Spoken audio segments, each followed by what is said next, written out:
Interférence confidentielle. Conditionnement et endoctrinement. Dénicher les nuances. Bonjour, je veux parler ici du conditionnement que nous subissons tout au long de notre éducation et qui peut influencer nos pensées, nos croyances et nos comportements. En effet, notre éducation peut être considérée comme une forme de conditionnement social qui nous apprend les normes, les valeurs et les comportements qui sont acceptables dans notre culture et notre société. Cette éducation peut se faire de manière explicite à travers l'enseignement formel et de manière implicite à travers les interactions sociales et les expériences de la vie quotidienne.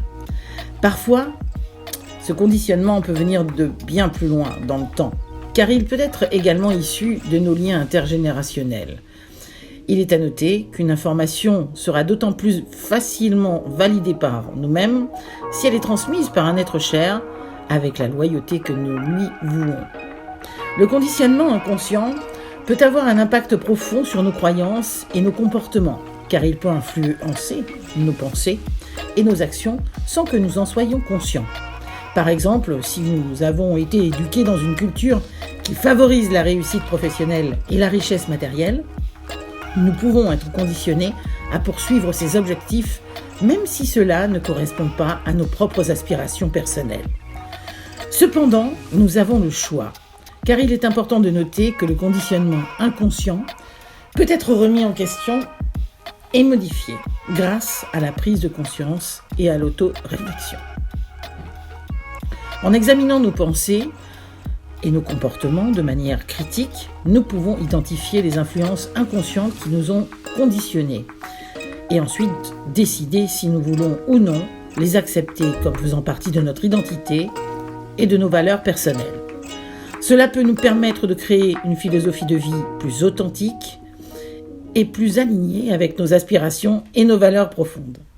L'endoctrinement, quant à lui, est une forme de conditionnement psychologique qui vise à influencer les croyances, les attitudes et les comportements d'une personne en lui fournissant une seule perspective et une seule idéologie.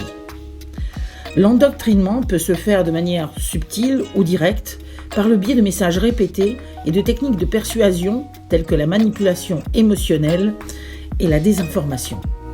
Il est souvent utilisé dans les contextes politiques, religieux ou sectaires pour influencer les opinions et comportements des adeptes, autant dire de la manipulation de masse. L'endoctrinement peut être très puissant car il utilise souvent des méthodes qui exploitent les vulnérabilités et les émotions des individus. Il peut entraîner une forte loyauté envers l'idéologie ou le groupe qui l'a enseigné, ainsi qu'une résistance à toute information ou idée qui remet en question cette idéologie.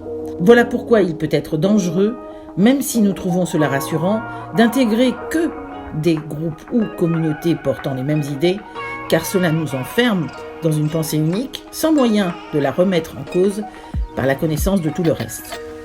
Cependant, il est important de souligner que l'endoctrinement est généralement considéré comme une pratique manipulatrice et néfaste, car il vise à limiter la pensée critique et la liberté individuelle. La prise de conscience et la capacité à penser de manière autonome sont des éléments clés pour éviter l'endoctrinement et préserver notre capacité à prendre des décisions et à vivre selon nos propres valeurs et aspirations. Soyez donc attentifs, faites preuve de discernement et si vous souhaitez vous faire aider, les soutiens pour cette démarche aujourd'hui sont très nombreux. Je parle de déconditionnement. Il s'agit en premier lieu de faire preuve de bon sens et de consulter un professionnel, psychologue, psychothérapeute. Une fois cela fait, si c'est un mal-être directement lié à votre quête d'équilibre intérieur, d'autres soutiens existent, principalement des méthodes qui font par la relaxation remonter les prises de conscience comme la sophrologie, la méditation, le yoga et bien d'autres, et également à travers des libres échanges avec des personnes qui ont expérimenté le même type de situation et qui peuvent vous aider en discutant à trouver vos propres pistes pour avancer, en ayant bien conscience, bien sûr, qu'il n'y a pas d'expérience parfaitement semblable à la vôtre, car personne d'autre que vous n'est vous. J'espère que ce contenu vous aura plu. Si oui, abonnez-vous à ma chaîne, jouez du pouce, partagez et n'hésitez pas à me laisser un commentaire avec votre point de vue, vous serez lu. Interférence confidentielle est de retour la semaine prochaine. Nous nous intéresserons de plus près aux chakras. Plus de renseignements, n'hésitez pas à jeter un coup d'œil sur mes différentes activités dans la description sous cette vidéo. Prenez bien soin de vous et je vous dis à tout vite.